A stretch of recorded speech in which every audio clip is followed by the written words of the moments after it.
savoir qu'un accident vasculaire cérébral, autrement appelé AVC, est un cas dangereux et même mortel si nous n'agissons pas vite.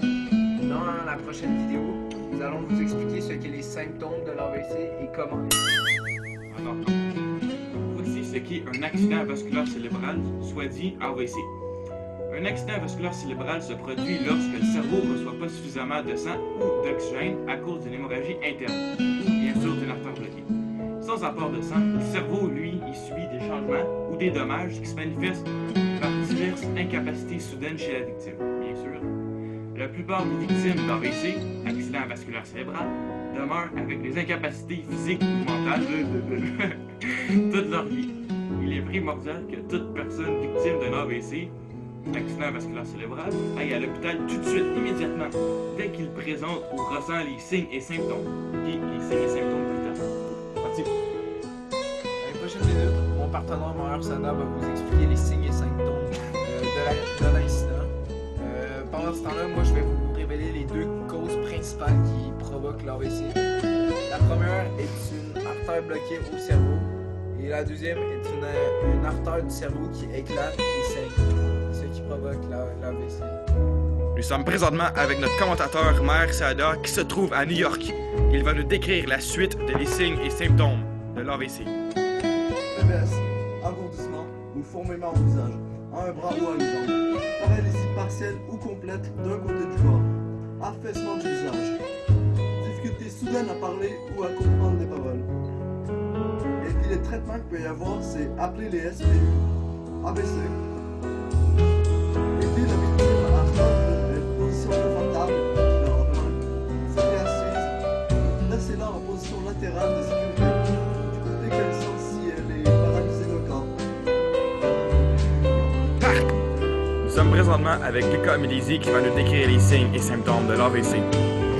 Alors, tout d'abord, la difficulté soudaine à parler ou à comprendre ce qu'on dit. Ensuite, on a la vision qui peut se troubler, devenir floue ou on peut même la perdre. Et souvent, ça va arriver qu'on va perdre la vision dans un œil. Parce que l'AVC, ça paralyse souvent un des deux côtés du cerveau. Ensuite, ce qui vient avec, c'est un mal de tête soudain, sévère et très inhabituel. Ce qui va engendrer un étourdissement ou un manque d'équilibre ou une perte de conscience éventuellement. Accident ischémique transitoire. Vous devez savoir ce que c'est, j'imagine.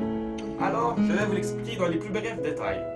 Un AIT, accident ischémique transitoire, est souvent un signe avant-coureur d'un accident vasculaire cérébral.